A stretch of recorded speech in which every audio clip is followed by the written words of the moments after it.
لاڈلے کی محفل میں غوث اعظم کے بیٹے کا استقبال کرے. پورے جوش و خروش کے ساتھ ہر شخص اپنی محبت کا اظہار کرے.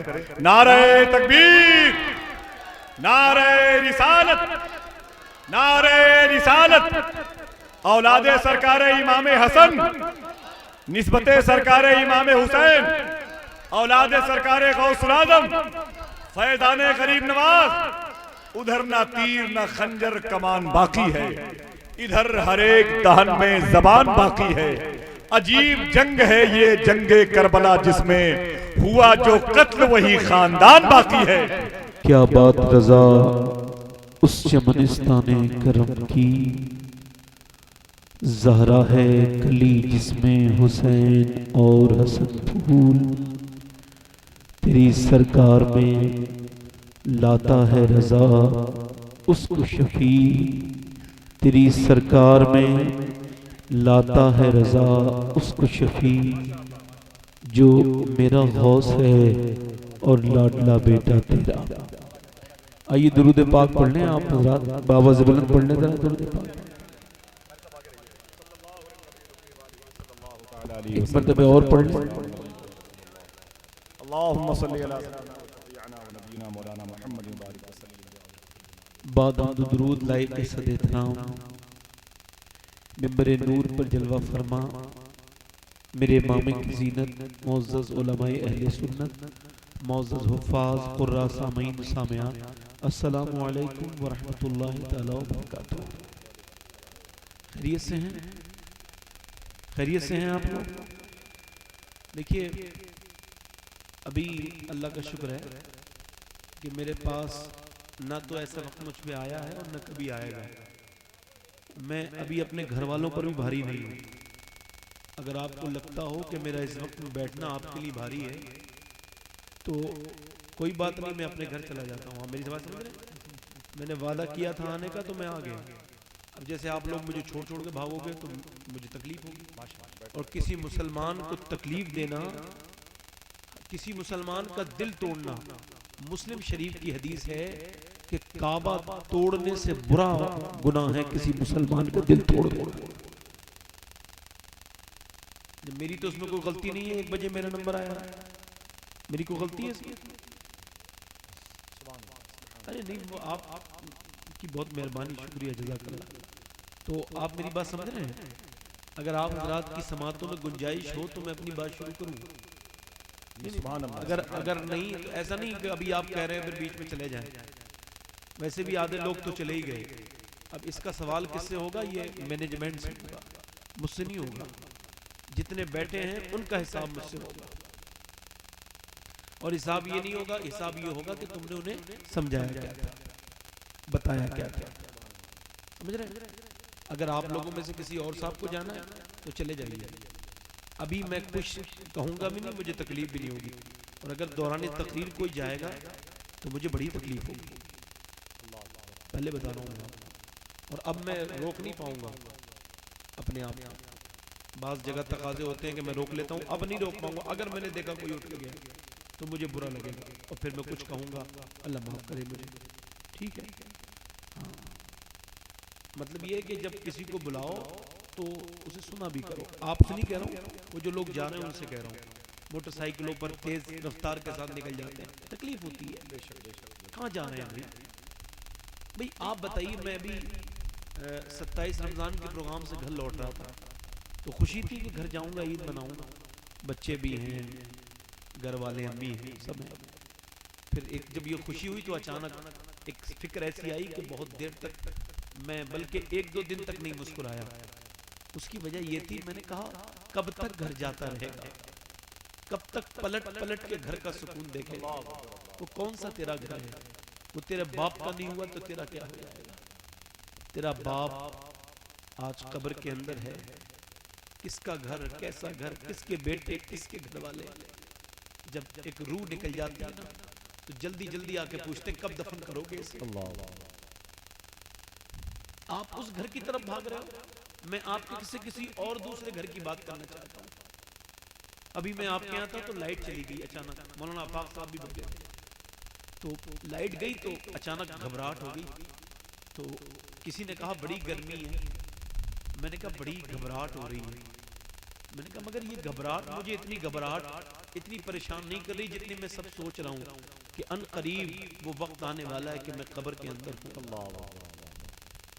اور میں ایک ہاتھ اپنے ہاتھ تک کو نہیں دیکھ پاؤں گا, اتنا اندھیرا ہوگا. بولو قیامت تک اس قبر میں رہنا ہے کہ نہیں رہنا ہے؟ اب جن لوگوں کو مرنا ہو, اچھا آپ رات میں بیٹھے بڑی بات سمجھ رہے ہوں گے, رات میں بیٹھ کے بہت بڑا کام کر لیا, اتنی رات ہو گئی بہت بڑا کام ہو گیا, آج بیٹھے تو احسان کر دیے. میری ماں امی عائشہ فرماتی ہے جب مدینے میں سخت دھوپ پڑتی تھی دوپہری, اور جب شام ہوتی تھی تو سب سو جاتے تھے, آرام کرتے تھے. جب دن ٹھنڈا, کلائمیٹ ٹھنڈا ہوتا تھا, آرام کرتے تھے. جب سردیوں کی راتیں ہوتی تھی, لمبی لمبی راتیں, تو سب آرام کرتے تھے. کہتی ہے مگر نہ سردی میں نہ گرمی میں سب آرام کرتے تھے, مگر ہمارے آقا کبھی آرام نہیں کرتے تھے. حضور کھڑے ہو جاتے تھے نماز میں تو قیام اتنا لمبا ہوتا تھا کہ حضور کے پیروں پہ ورم آ جاتا تھا. اور پھر حضور رکوع میں جاتے تھے تو رکوع پھر سجود, اور اتنا لمبا. آپ جب کبھی بہت زیادہ روتے ہیں تو آپ کی داڑھی بھیگ جاتی ہے. ماں عائشہ فرماتی مگر جب حضور روتے تھے تو آپ کی اتنے آنسو نکلتے تھے, اتنے آنسو نکلتے تھے کہ 2 نالیاں بن جاتی تھی, اور وہ نالیاں حضور کے گھر کے باہر کو حضور کے آنسو چلے جاتے تھے. میرا امام کہتا ہے آنکھیں رو رو کے سجانے والے, جانے والے نہیں آنے والے. آج 1 سال میں ایک جلسے میں اگر پوری رات بیٹھ جاتے ہو تو بڑی بات سمجھتے ہو. میری امی کہتی ہے پوری رات حضور کے رونے کا ایسا درد محسوس کرتی تھی کہ مجھے نیند نہیں آتی تھی. میرا امام کہتا ہے اللہ کیا جہنم اب بھی نہ سرد ہوگا, رو رو کے مصطفیٰ نے دریا بہا دیے ہیں. آپ ذرا غور کریں آپ کس کے لیے بیٹھے ہیں. آج زمانہ تبدیل ہوتا چلا جا ہے, دنیا اپنی مرضی میں, ہر شخص اپنی مرضی کی باتیں کرتا ہے. ہر شخص کو یہ خیال ہے کہ اس کے پاس زندگی بتانے کے اچھے آلات موجود ہیں, اس کے پاس گھر موجود ہے, اس کے گھر میں پنکھا ہے, اس کے گھر میں ایسیاں ہیں, اس کا کاروبار بھی ٹھیک چلتا ہے. اب اسے کوئی غم نہیں ہے. خدا کی قسم سب سے بڑا غم اگر کوئی ہے تو وہ یہ غم اولاد کا غم نہیں ہے, یہ جائیداد کا غم نہیں ہے, یہ کامیاب کامرانی کا غم نہیں ہے, یہ شہرت اور عزت کا غم نہیں ہے. اگر کسی کو غم کہا جائے گا, میرے نبی پاک سے حضرت ابوبکر صدیق نے عرض کی تھی اے میرے آقا کریم میں دیکھ رہا ہوں آپ بوڑھے ہو رہے ہیں, اے سرکار آپ اچانک مجھے بوڑھے نظر آنے لگے ہیں. میرے سرکار نے فرمایا قرآن کی کچھ ایسی آیات, کچھ ایسی صورتیں نازل ہوئی ہیں کہ جو مجھے بوڑھا کر رہی ہیں. اللہ اکبر. کچھ ایسی آیات نازل ہوئی ہیں, وہ ایسی آیات ذرا غور کریں. ان فی خلق السماوات والارض واختلاف اللیل والنہار لآیات لأولی الالباب. یہ جو زمین اور آسمان, یہ جو سورج کی پیدائش ہے, یہ زمین کی پیدائش ہے, یہ آسمان کی پیدائش ہے, اور یہ جو صبح کے بعد شام ہو جاتی ہے, یہ جو شام کے بعد صبح ہو جاتی ہے, اس میں نشانیاں رکھی گئی ہیں مگر عقل والوں کے لیے رکھی گئی ہیں. آپ دیکھتے نہیں ایک دن گزر گیا, اس کے بعد وہ دن واپس نہیں آئے گا. آپ نے پھر سورج کو جب چڑھتا بھی دیکھا ہوگا, جب صبح فجر کے بعد طلوع ہوتا ہے سورج تو کیسے چڑھتا ہوا نظر آتا ہے, کیسے اس کے اندر رنگ ہوتے ہیں, کیسے اس کے اندر غرور کا لہجہ ہوتا ہے, اس کے انداز میں غرور ہوتا ہے. مگر جب وہ ڈھلتا ہے تو کیسے ڈھلتا ہے بولو. کسی شاعر نے کہا تھا سورج لہو لوہان سر شام دیکھ لے, اے زندگی غرور کا انجام دیکھ لے. اللہ اکبر. قریب موت کے ہوتے چلے جا رہے ہیں. آج ذرا غور تو کرو, آپ کے پاس سب کے لیے وقت ہے, آپ دیکھیں آپ کے لیے سب کے لیے وقت ہے, مگر افسوس کی بات کر رہا ہوں. آپ سنیں تھوڑی دیر تو میں بیان کروں, بولے دل لگ رہا ہے سبحان اللہ. خدا میں احتیاط کروں گا کہ کوئی ایسی بات نہ کروں آپ کے لیے نہیں, اللہ کے یہاں نہ پوچھا جائے وہ بات کیوں کی تھی, اس کا ضرورت نہیں تھی, وہ بات کیوں کی تھی. ایک بات پر حساب ہونے والا ہے. میرے آقا فرماتے جو میں جانتا ہوں نا وہ تم لوگ جان لو, تو پھر مرنے والوں کی موت پر نہیں رہو گے, اپنی زندگی پہ رونا چھوڑو. جنہیں مرنا ہو ان کے لیے میری تقریر ہے, بیٹھے رہے آرام سے. اور جن لوگوں کو میاں مرنے سے وہ لوگ دور ہوں تو وہ چاہ سکتے ہیں, بالکل ان کے لیے اجازت ہے. ٹھیک ہے, آپ حضرات تھوڑی دیر مجھے سنیں گے نہیں سنیں گے بتائیے. دونوں ہاتھ اٹھا کے پورا مجمع بتائے سبحان اللہ. سبحان اللہ. اچھا بہت خوب. آپ حضرات کی ابھی احسان شاکر صاحب نے بڑا اچھا پڑھا, اس سے پہلے راشد مرکزی صاحب نے, سلمان رضا سیفی, حسان بھائی وغیرہ وغیرہ نے, اور آپ گاہے بگاہے سنی رہے ہیں. میرا بھی دل چاہ رہا ہے کہ رات کا وقت بہت زیادہ ہو گیا ہے, میں 2-3 شعر پڑھنا چاہتا جی ہوں، نوازی آپ حضرات اجازت دیں، سبحان اور آپ میرے قریب ہو جائیں گے اور میں آپ کے قریب ہو جاؤں گا. پڑھوں؟ جی نوازی ایسے تھوڑی، سبحان اللہ زور سے بولو سبحان اللہ. ایک دن حضور مسجد نبوی میں آئے تو اچھا آپ بھی دعا کرتے ہیں، میں بھی دعا کرتا ہوں. سنا ہے آپ ہر عاشق کے گھر تشریف لاتے ہیں، میرے گھر میں بھی ہو جائے چراغا. تو حضور حجرے سے مسجد میں آئے تو حضور کے صحابہ بیٹھے تو حضور نے فرمایا کیوں بیٹھے ہو، کس وجہ سے بیٹھے ہو؟ کہنے لگے حضور ہم اس بات کا شکر ادا کر رہے ہیں کہ اللہ نے ہمیں آپ کی امت میں پیدا کیا اور ہمیں نبی کی شکل میں آپ جیسا عظیم الشان نبی عطا فرمایا. تو حضور نے فرمایا کیا تم اس پہ قسم اٹھا سکتے ہو؟ کہ حضور بالکل قسم اٹھا سکتے ہیں. حالانکہ حضور کو ضرورت نہیں. حضور نے فرمایا ابھی جب تم یہ خوشی منا رہے تھے نا کہ میں تمہارا نبی ہوں تو سنو ابھی جبرائیل آئے ہیں، انہوں نے کہا یہ زمین پہ خوش ہو رہے ہیں، ان کی خوشی پہ پروردگار ان سے خوش ہو رہا ہے. پروردگار کہہ رہے تھے کہ میرے محبوب کے غلام کتنے وفادار ہیں، میں نے اپنے محبوب کا امتی بنایا تو شکر ادا کر رہے ہیں.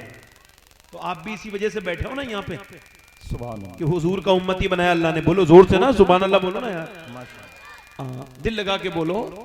تو پیر صاحب پیر نصیر الدین نصیر کے کلام کے 2-3 شعر پڑھتا ہوں، غالباً دوسری یا تیسری مرتبہ پڑھ رہا ہوں. ہلکا سا بھائی مائک کا ای کو بڑھا دیں، بعد میں آپ لے لیں. پڑھتا ہوں 2-3 شعر سماعت کریں. دل لگا کے بولے سبحان اللہ. لو مدینے کی تجلی سے لگائے، لو مدینے کی تجلی سے لگائے ہوئے ہیں، لو مدینے کی تجلی سے لگائے ہوئے ہیں، لو مدینے کی تجلی سے لگائے ہوئے ہیں، اور دل کو ہم متلائے انوار بنائے ہوئے ہیں، دل کو ہم متلائے انوار بنائے ہوئے ہیں، لو مدینے کی تجلی. بیٹھے بیٹھے بیٹھے بیٹھے زور سے بولے سبحان اللہ. مدینے کی تجلی سے لگائے ہوئے ہیں، اور کشتیاں اپنی اپنی کنارے سے لگائے ہوئے ہیں. کیا وہ ڈوبے جو محمد کے ترائے ہوئے ہیں، کیا وہ ڈوبے جو محمد کے ترائے ہوئے ہیں. پڑھو لو مدینے کی تجلی ہوئے ہیں، دل کو ہم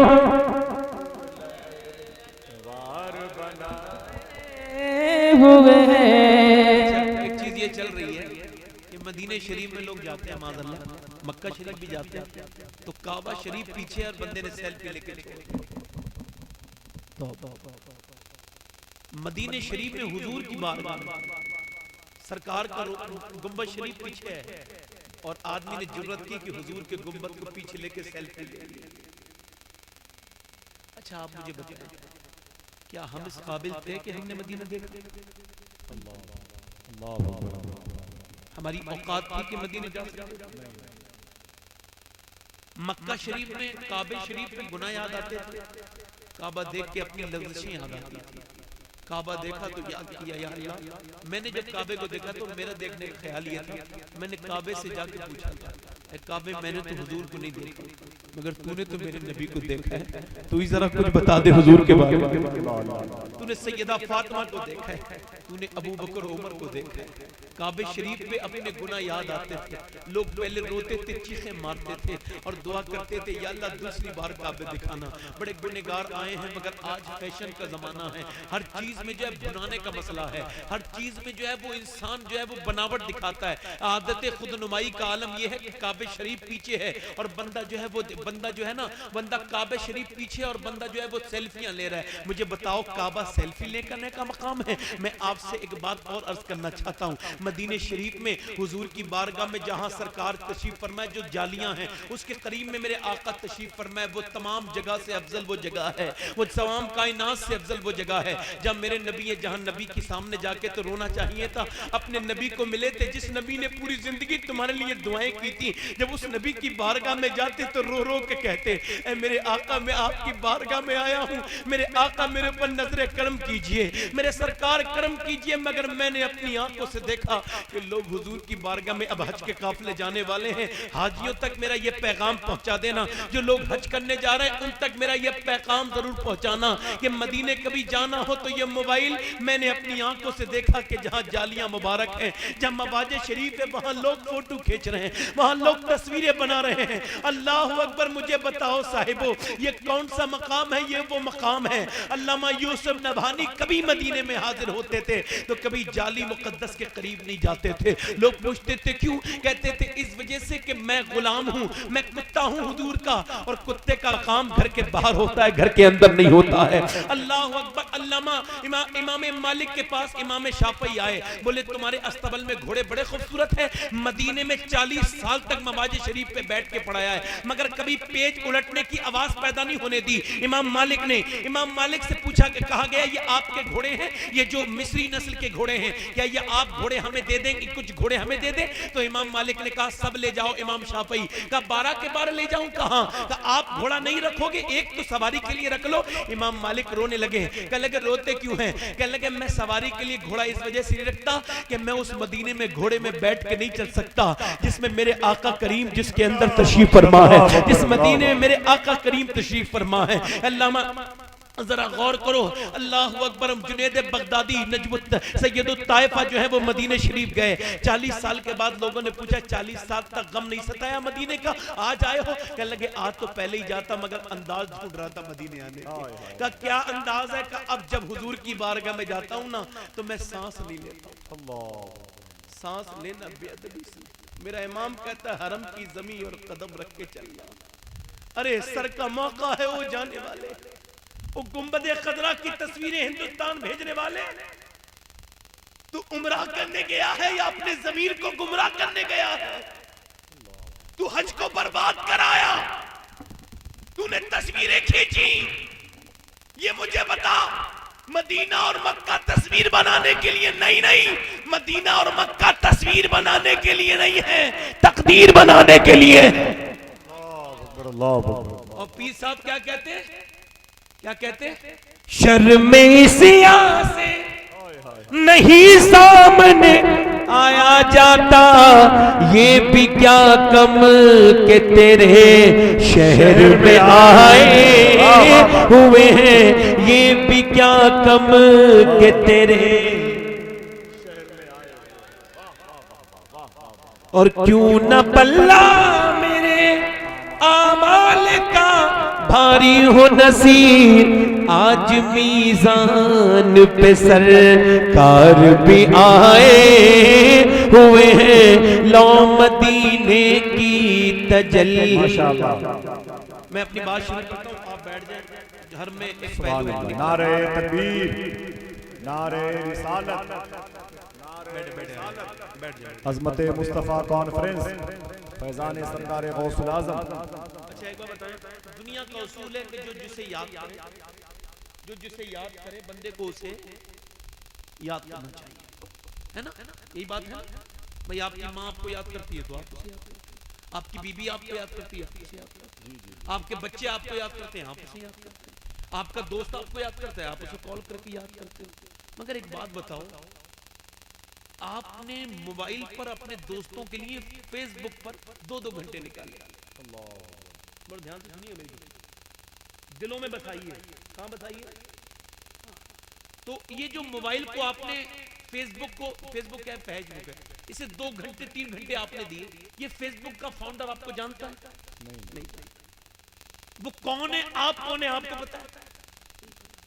یہ جو جس نے واٹس ایپ بنایا اس نے خود کا واٹس ایپ، مجھے خود نہیں پتا یہ کیا بنا رہا ہوں۔ اب جب یہ مجھے بتائیں واٹس ایپ پر 3 گھنٹے کا وقت ہے، یوٹیوب پر نہ جانے کس بیکار بد کردار گھٹیا قسم کے انسان کی تصویریں اور اس کی فلمیں معاذ اللہ ثم معاذ اللہ دیکھنے کا وقت ہے. آپ اپنی زندگی کو دیکھیں گے تو آپ نے سوشل میڈیا کے دور میں نہ جانے کتنے قیمتی لمحات اپنے موبائل کی نظر کر دیے ہوں گے.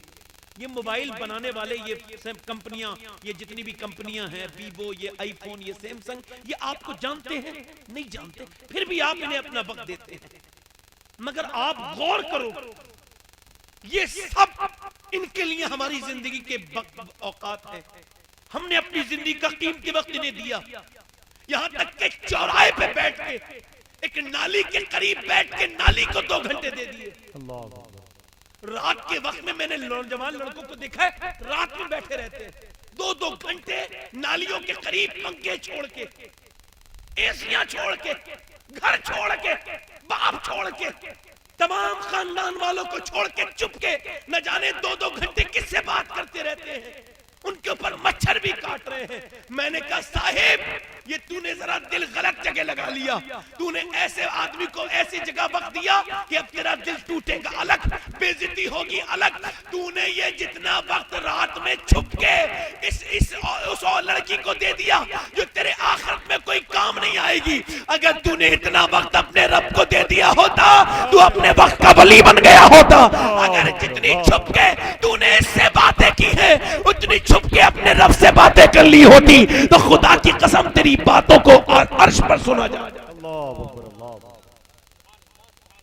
سب کے لیے وقت ہے، مگر افسوس کہ فیس بک والے کے لیے وقت ہے، واٹس ایپ والے کے لیے وقت ہے، یوٹیوب والے کے لیے وقت ہے، پھر گھر والوں کے لیے وقت ہے، کام کے لیے وقت ہے، سب کے لیے وقت ہے. مگر افسوس جناب محترم، دنیا کا اصول ہے جو جسے یاد کرے اسے یاد کرو. مگر ذرا غور تو کرو، کسی نے آپ کو بہت یاد کیا ہے. کبھی آپ اس بات پر غور کرو. میری تقریر کا آج کا مقصد یہ ہے کہ آپ یہ سمجھ کے جائیں کہ آپ کو آپ کی ماں سے باپ سے زیادہ کرتا ہے، آپ کا باپ آپ سے پیار کرتا ہے، مگر آپ سے باپ سے زیادہ کوئی آپ سے پیار کرتا ہے. آئیے میں اس ہستی کے ذکر کرتا ہوں. حضرت فضل بن عباس کہتے ہیں کہ میں نے نبی پاک کو قبر کے اندر رکھ دیا. کہتے ہیں جب حضور قبر کے اندر تشریف فرما ہو گئے تو میرا جی چاہا حضور کا چہرہ ایک بار اور دیکھ لوں. کہتے ہیں میں نے ایک دم حضور کا کفن ہٹایا تو میری آنکھوں میں آنسو آ گئے کہ حضور کے لب ہل رہے تھے، سرکار کے لب ہل رہے تھے. کسی نے پوچھا حضرت علی کو یاد کرتے تھے کا نہیں، امام حسن کو یاد کرتے تھے کا نہیں، سیدہ فاطمہ کو یاد کر رہے تھے نہیں، امی عائشہ کو یاد کر رہے تھے نہیں، ابو بکر صدیق کو یاد کر رہے تھے کا نہیں. کب پھر کسے یاد کرتے تھے؟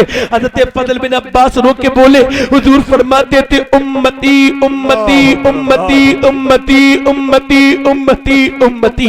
یعنی حضور ہمیں یاد کر رہے تھے. جب پیدا ہوئے حضور تب ہمیں یاد کیا. اور ذرا آگے بڑھو، روایتوں میں آتا ہے کہ غار حرا کی چوٹی پر میرے نبی اپنا سر رکھ دیتے تھے. میں بھی غار حرا پہ گیا تھا. جب میں غار حرا پہ گیا تو لوگ بولے نماز پڑھ لیجئے. میں نے کہا میں نماز نہیں پڑھوں گا. سب اس پتھر پہ نماز پڑھ رہے تھے جس پہ حضور نماز پڑھتے تھے. لوگ بولے آگے بڑھ کے پڑھ لیجئے. میں نے کہا میں نہیں پڑھوں گا. کہنے لگے کیوں؟ میں نے کہا مجھے شرم آتی ہے. جس پتھر پہ میرے نبی کی آنسو لگے ہیں اس پہ میں اپنا قدم نہیں لگا سکتا. میں پیچھے رہا. اللہ اکبر. مگر وہاں کے پتھر کہتے تھے ہندوستان والے لوگوں کو جا کے بتا دینا کہ تمہارے نبی اتنا روئے ہیں، ہم پر پتھروں پر اتنے آنسو گرے ہیں کہ غار حرا نے دیکھے ہیں سجدے رسول کے، ہے یاد پتھروں کو عبادت رسول کی. اللہ کے رسول اب پیغمبر اسلام جب یہ آیت نازل ہوئی کہ ہر شخص کو پل صراط کے اوپر سے گزرنا ہے تو نبی پاک چوٹیلی پتھر پر اپنا سر رکھ کے کئی دن تک روتے رہے تھے. کسے ہمیں یاد کرتے تھے. مگر آج مجھے بتاؤ، تم اپنے دل پہ ہاتھ رکھ کے بتاؤ تم نے حضور کو وقت دیا؟ بتاؤ دیا تم نے حضور کو وقت؟ تمہارے پاس وقت ہے حضور کے لیے؟ چوراہے پہ بیٹھ کے غیبتیں کرنے کا وقت ہے، نہ جانے کس کس سے چیٹنگ کرنے کا وقت ہے، نہ جانے کون کون سی لڑائی کرنے کا وقت ہے. سب وقت ہے. افسوس کہ ہمارے پاس سب چیزوں کے لیے وقت ہے مگر حضور کے لیے وقت نہیں ہے، میرے نبی کے لیے وقت نہیں ہے. خدا کی قسم میرا امام کہتا ہے جو نہ بھولا ہم غریبوں کو رضا. یاد اس کی اپنی عادت کیجئے، حضور کو یاد کیجئے، صبح شام بیٹھ کے حضور کا ذکر کیجئے. میں کہتا ہوں لوگوں یہ زندگی اللہ نے واٹس ایپ اور فیس بک اور دنیا کے لیے نہیں دی ہے. میرے تاج شریعہ نے فرمایا تھا زندگی یہ نہیں ہے سبھی کے لیے، زندگی ہے نبی کی، نبی کے لیے. نعرہ تکبیر، نعرہ رسالت. اور پھر حضور کا علماء دامن، اہل سنت، حضور کا ہم نے دامن چھوڑا تو آج ہم آنسو بہا رہے ہیں. آنسو ہمیں ذلیل کیا جا رہا ہے، ہماری ٹوپیاں اتروائی جا رہی ہیں، ہمارے خلاف جو چاہتا ہے وہ بول لیتا ہے. وجہ کیا ہے؟ ہم حضور کے نہیں، حضور کا دامن ہم نے چھوڑ دیا. آج صبح میں پڑھ رہا تھا، وہ 8 سال کی بچی تھی آصفہ کشمیر کی، اس کا فیصلہ آیا تھا صبح. میں نے دیکھا تھا 8 سال کی بچی کے ساتھ ایسا درندگی ہوئی، ایسی درندگی ہوئی کہ 7 لوگوں نے اس کے ساتھ زیادتی کی. اب آپ بتاؤ، آپ کے گھر میں بچیاں ہوں گی، 8 سال کی بچی کو تو ہم ڈانٹتے بھی نہیں، مگر اس کے ساتھ زیادتی کتنی ہوئی. اسے 7 دن تک اس کے ساتھ زیادتی کی گئی، پھر اسے کچل دیا گیا اس کے سر کو، پھر اسے جو ہے وہ پھینک دیا گیا، اور پھر اس کا پوسٹ مارٹم ہوا تو ڈاکٹر رونے لگا. کسی نے کہا تو بڑا سخت دل ہے، تو کیوں روتا ہے؟ کہنے لگے بات یہ ہے، اس بچی کے ساتھ زیادتی تو ہوئی ہے، مگر 7 دن تک ایک رزق کا لقمہ بھی اس کے منہ میں نہیں گیا. اللہ اکبر اللہ. آج بیٹی کا انصاف ہوا ہے تو صرف میں حکومت کے اوپر یہ گزارش کرتا ہوں، تمہارے گھر میں بیٹیاں، جج صاحب اگر تیری چھوٹی سی بیٹی کے ساتھ ایسا ہوا ہوتا تو تیرا قلم پھانسی لکھتا، یہ 5 سال کی سزا نہ لکھتا، یہ عمر قید نہ لکھتا. تو پھر میں نے کہا اے آصفہ کوئی شرمندہ ہو نہ ہو، میں بڑا شرمندہ ہوں. تیرے اس بات سے کسی کو تکلیف ہوئی ہو نہ ہوئی ہو، میرے نبی کو تکلیف ہوئی ہوگی. اے لوگوں ہمیں واپس آ جانا چاہیے. تم آپ یہ کیوں کہتے ہو زمانہ ایسا ہے؟ زمانے سے آپ کا کیا مطلب؟ آپ زمانے کے ساتھ خبر میں جاؤ گے نہیں نا. آپ یہ کیوں سوچتے ہیں دنیا ایسی ہے؟ جو میں دوسروں کے اندر لا سکتا ہوں اپنے اندر تو لا سکتا ہوں. آج اس محفل سے ہم اٹھیں گے تو یہ مزاج بنائیں گے، میرا پڑوسی کیا کرتا ہے اس کا حساب مجھ سے نہیں ہوگا، مجھ سے تو میرا حساب ہوگا. آؤ اور آ کے مجھے بتاؤ، جب تک حضور کے تھے تو کتنے بلند تھے، جب نبی کا دامن چھوڑ دیا ذلیل الخوار ہو گئے. کیسا زمانہ تھا وہ کہ جس زمانے میں خدا کی قسم مسلمانوں کا ایک لشکر دریا کے اس طرف کھڑا ہے، اس طرف مسلمانوں کا وہ منزل ہے، سامنے مدائن کا وہ عظیم محل کھڑا ہے، اور اس کے سامنے کفار ہنس رہے ہیں، انہوں نے پل توڑ دیا ہے، مذاق اڑا رہے ہیں. اب کیسے نکلیں گے مسلمان؟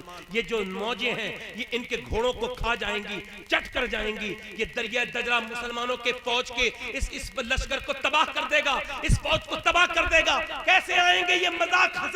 جب مذاق اڑانے لگے تو نبی پاک کا ایک صحابی جس کا نام سعد بن وقاص تھا اٹھ کے کھڑے ہوئے، رو کے پلٹ کے بولے اے لوگو آج میرا رب امتحان لینے والا ہے. اس نے ہمیں بہت کم نفری پر بہت بڑے لوگوں پر غلبہ دیا، مگر آج میرا رب امتحان لینے والا ہے میرا. اگر سعد بن وقاص کے گناہ زیادہ ہوں گے تو گھوڑا ڈوب جائے گا، اور اس کی نیکیاں زیادہ ہوں گی تو آج دریا کو راستہ دینا ہوگا. تو جب مسلمان کمانڈر نے اپنا گھوڑا نبی کا نام لے کے ڈالا تھا تو گھوڑا پانی میں ڈوبا نہیں تھا، بلکہ پانی میں اسی طرح چل رہا تھا کہ جیسے خشک زمین پہ چلتا ہے. مسلمانوں کے گھوڑے دوڑتے تھے اور دنیا کو یہ بتاتے تھے کہ جب تک نبی کے وفادار رہو گے سمندر تمہارا تابعدار رہے گا، ہوائیں تمہاری تابعدار رہیں گی، سورج تمہارا کہنا مانے گا، آسمان تمہارا کہنا مانے گا. اقبال کہتا ہے دشت تو دشت ہے، دریا بھی نہ چھوڑے ہم نے، میرے ظلمات میں دوڑا دیے گھوڑے ہم نے. دی ازانے کبھی یورپ کے کلیساؤں میں، کبھی افریقہ کے تپتے ہوئے صحراؤں میں، شان نظروں میں نجشتی تھی جہاں داروں کی، کلمہ پڑھتے تھے ہم ہی چھاؤں میں تلواروں کی. قوت عشق سے ہر پست کو بالا کر دے، دہر میں اسم محمد سے اجالا. اللہ اکبر اللہ اکبر اللہ اکبر یا رسول اللہ زندہ باد. میری پوری تقریر سن کے جانا، کچھ بدلے نہ بدلے دل بدل جائے گا انشاءاللہ انشاءاللہ. اور یہ سب میرے غوث اعظم کرتے ہیں. زور سے بولو، دل لگا کے بولو. ہاں اب میری بات سنو، وہ زمانہ کس کا تھا؟ وہ عمر فاروق اعظم کا. جانتے ہو عمر کو؟ ایک ہوتا ہے پیر، ایک ہوتا ہے مرید، اور ایک ہوتا ہے پیر کی مراد. جسے پیر اپنا مرید کرنا چاہے وہ کیا ہوتا ہے؟ بولو پیر کی مراد. تو اور جتنے صحابہ ہیں وہ خود ہی مان لائے، مگر عمر کے لیے میرے نبی نے دعا مانگی تھی، یا اللہ عمر کو ایمان کی توفیق عطا فرما دے. اور عمر زیادہ لمبی بات نہیں، جب عمر ایمان لائے جبرائیل آگے عرض کرتے ہیں آقا رب فرماتا ہے میرے محبوب سے کہو اتنے مکے والے آج خوش نہیں ہیں جتنے آسمان کے فرشتے آج خوش ہو رہے ہیں. کیسا بادشاہ ہے وہ؟ یہ کون سے بادشاہ ہیں؟ یہ بادشاہ وہ بادشاہ، وہ دنیا کا بھی بادشاہ، آخرت کا بھی بادشاہ، اسے اللہ نے دنیا میں بھی غلبہ، آخرت میں بھی غلبہ عطا فرمائے گا۔ معلوم ہے اس کا معاملہ کیا ہے؟ زمین پر زلزلہ طاری ہے، زمین لرز رہی ہے، اللہ اکبر، بھوکمپ آ رہا ہے۔ جب زمین پہ لرزہ طاری ہو گیا، حضرت عمر فاروق اعظم جلال میں آ گئے اور آپ نے جو ہے زمین پہ اپنا پاؤں رکھا اور فرمایا تو جو یہ کانپ رہی ہے زمین، یہ تجھ پہ زلزلہ طاری ہے، کیا میں نے تیرے اوپر انصاف نہیں کیا ہے؟ اتنا کہنا تھا، زمین رک گئی، ساکن ہو گئی، زلزلہ ختم ہو گیا، اور دنیا کو زمین نے بتا دیا کہ جب عمر کے قدم کی ہیبت کا یہ عالم ہے تو مصطفیٰ جان رحمت کے قدم کے ناز کا